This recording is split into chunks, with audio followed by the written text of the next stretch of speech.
Welcome back to my YouTube channel. तो इस short में हम जल्दी से ना बहुत इंपॉर्टेंट डेफिनेशंस देखेंगे। तो सबसे पहले रिप्रोडक्शन क्या होता है।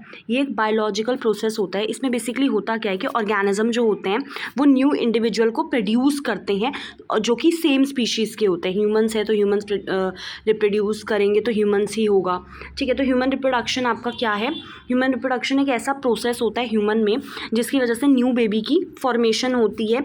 और कैसे फॉर्मेशन होती है, जब मेल और फीमेल का जो गैमेट है उनका जब फ्यूज़न होता है, आपस में दोनों फ्यूज़ होते हैं, तब जाके आपका क्या बनता है, न्यू बेबी। अब गैमेट क्या होता है, ये एक स्पेशलाइज्ड रिप्रोडक्टिव सेल है। जैसे मेल में स्पर्म हो सकता है, फीमेल में ओवम, जो कि half of the genetic material, जैसे दोनों पेरेंट्स हैं दोनों का हाफ हाफ जो मटेरियल है वो उसमें होगा।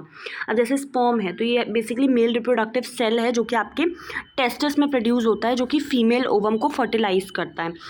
ओवम बेसिकली क्या होता है, जो फीमेल रिप्रोडक्टिव सेल होता है, फीमेल में पाया जाता है। जैसे याद रखना, स्पर्म जो है वो मेल रिप्रोडक्टिव सेल है, तो ओवम आपका फीमेल रिप्रोडक्टिव सेल है जो ओवरीज में प्रोड्यूस होता है।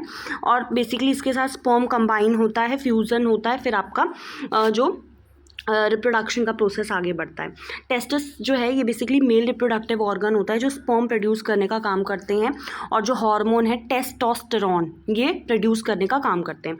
ओवरीज जो है ये फीमेल रिप्रोडक्टिव ऑर्गन है जो ओवा प्रोड्यूस करेगी या फिर एग्स, एंड जैसे हार्मोन्स होते हैं एस्ट्रोजन, प्रोजेस्टेरोन, ये सब प्रोड्यूस करती है।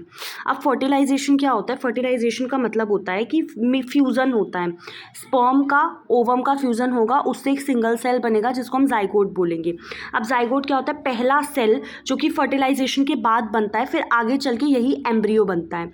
अब एम्ब्रियो क्या होता है, अर्ली डेवलपमेंटल स्टेज होती है बेबी की, जब जाइगोट में रिपीटेड डिविजन्स होते जाते हैं तो आपका जो आता है तब आपका एम्ब्रियो बनता है। अब फीटस वो स्टेज है डेवलपमेंट की जिसमें अभी बेबी पैदा नहीं हुआ है, अनबॉर्न बेबी है। आफ्टर एम्ब्रियो जो है उसके कुछ पार्ट्स डेवलप हो जाते हैं, उसके बाद वो फीटस बनता है। इम्प्लांटेशन का मतलब क्या होता है कि एक ऐसा प्रोसेस होता है जिसके थ्रू जो एम्ब्रियो है वो जाके यूटेरस की वॉल पे अटैच हो जाता है, या फिर बोलते हैं ना बच्चेदानी में, तो उसकी जो दीवार है, उसकी जो वॉल है, उस पर जाके अटैच हो जाता है। तो वो जो प्रोसेस होता है वो इम्प्लांटेशन कहलाता है। यूटेरस एक हॉलो मस्कुलर ऑर्गन होता है फीमेल में, ठीक है, हॉलो होता है, जहाँ पे एम्ब्रियो बढ़ेगा, ग्रो करेगा, डेवलप करेगा और बेबी में डेवलप होगा बेबी में। प्लेसेंटा क्या होता है, एक स्पेशल टिश्यू होता है जो कि मदर को और जो डेवलपिंग फीटस है उनको कनेक्शन का एक काम करता है, कनेक्ट करता है, ताकि जो न्यूट्रिएंट्स, ऑक्सीजन, वेस्ट जो हैं वो आपके वो हो सके, एक्सचेंज हो सके। मेंस्ट्रुएशन क्या होता है, हर महीने मंथली शेडिंग होती है। जो यूट्रीन की जो वॉल है, जो यूट्रस के बारे में पढ़े, उसकी जो दीवार है, जब फर्टिलाइजेशन नहीं होता तो वो आपका उसकी शेडिंग होती है। Thank you.